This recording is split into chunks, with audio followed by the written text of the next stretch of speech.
big match in this half of Matchday 5 in the Champions League. Atletico Madrid are up against Inter Milan. Kickoff's at 3 p.m. Eastern with coverage starting at 2 p.m. You can watch that game on Paramount+.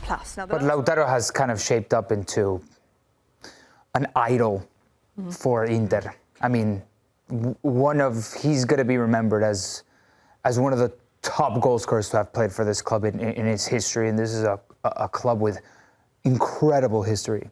And even though recently these two clubs haven't met each other many times, there is a bit of a connection between these two clubs, especially with Simeone and Inter Milan, Nico. Yeah, Cholo played for Inter, and even in the press conference he said that he could imagine in the future managing a club like Inter.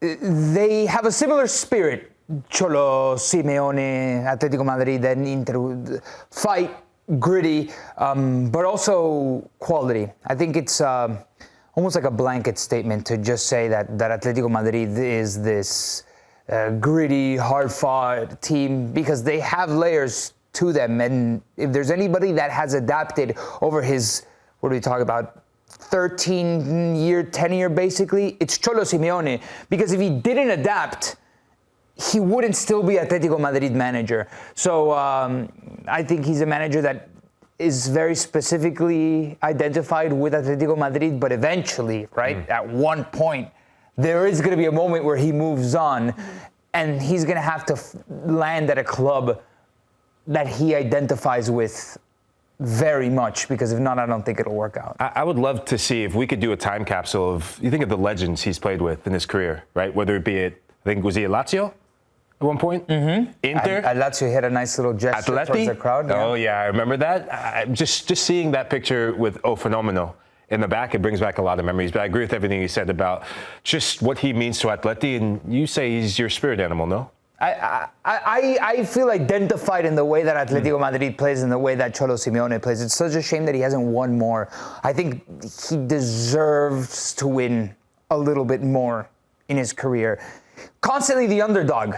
He has, though, the money and the funds to be able to not only compete with the likes of Barcelona and Real Madrid, but to win titles. And for some reason, he's the only manager that's been able to take trophies off of Real Madrid and Barcelona in La Liga. And just coming up agonizingly close in the Champions League, I think, is going to mark him for a long time. Now, with this Atletico Madrid side, they didn't start the season off very well. I think some people were writing them off, but they've been able to turn it around. They've won their last 6 of 7 games in all competitions. What's been the key to that turnaround in the season? I think it's twofold. It's a bit in the back with Josema coming back from injury as well. He wasn't part of the fold, but Álex Baena's presence in the attack has been a bit of a revelation for me, because they've lacked creativity outside of Julián, because it was Julián y 10 más for much of the first month and a half. And I watched the match between Spain and Turkey during the international break, and Baena's creativity is just vision, his ability to pick locks that other players in Atleti don't have the capacity to do. He's a big player, and he's playing with a lot, and he's playing for a ticket to get in Spain's national team at the World Cup. So I'm really excited to see him play. And unlike when he was at the Emirates, Cholo, for the love of God, please start him against Inter, because he has to play. I think that was one of the reasons as to why Atlético Madrid hasn't hit full force yet. Yes, their form is sensational, but who did they play this weekend? Getafe, they barely scraped by with an own goal that came late.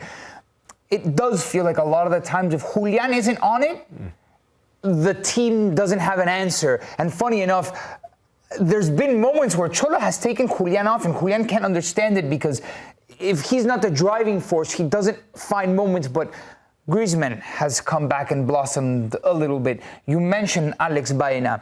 The thing is that if you ask Cholo his 11, I think there's a couple of pieces that he's not sure on yet. There's pillars that have come out in the season, in the goalkeeper, who won't be available because of injury, in the 2 center backs, in Llorente and Simeone on the right-hand side, his son Giuliano, Barrios, Coque, Julián. And then everybody else is kind of like mix and match a little bit, and I think that changeover game from game hasn't allowed Atlético Madrid to really be that force that we expect them to be.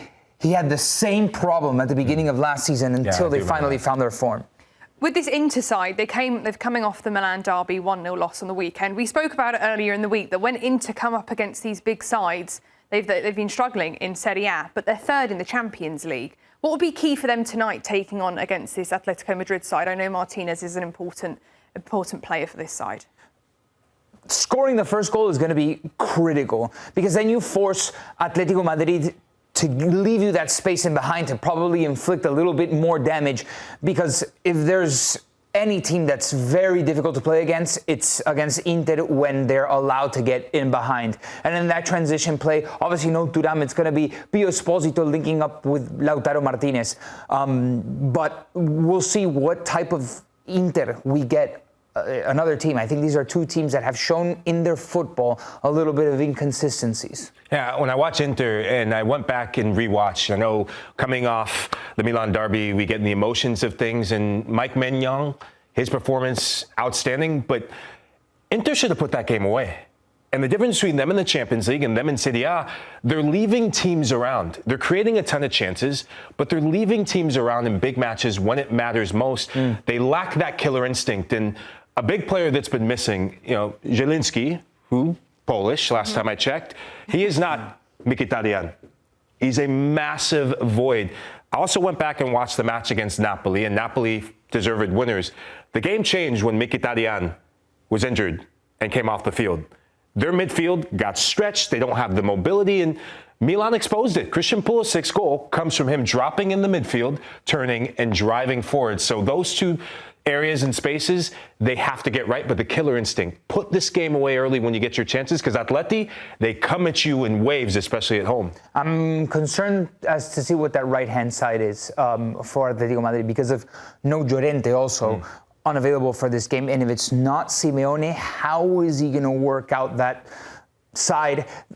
Listen, you still have Conor Gallagher in the mix. You still have Giacomo Raspadori in the mix. Crazy enough, Nico Gonzalez as well. It's a lot of these moving parts that Cholo's going to have to shore up on the left or maybe on the right, because Di Marco bombs forward. And when the Di Marco-Lautaro Martinez connection is on, it's on. It's very difficult to avoid. So defensively, Molina's not the best defensive, right? I don't think he's a top right back, period.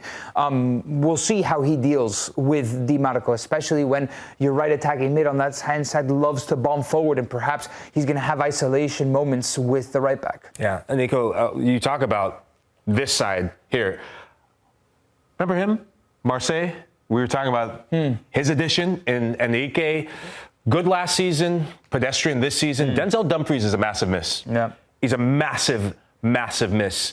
And that side is going to be a side that whoever wins that battle, Manuel Kanji, Enrique, if that's who starts. Yeah, because Darmian's also injured. Yeah, those two players, they have been at the rescue for Inter time and time again. Them not being there, they're a little bit weak on that side. Okay. One more injury, very quickly. Hanchko's playing because Lenormand is out. Another big miss for Atlético Madrid. So just keep an eye out there. It feels like Hanchko's still waiting a little bit for his redemption in big games. Thanks for watching this video from Morning Footy. For all news and insights regarding leagues around the world like EFL, Serie A, and all UEFA competitions, both men's and women's, don't forget to sign up for Paramount+.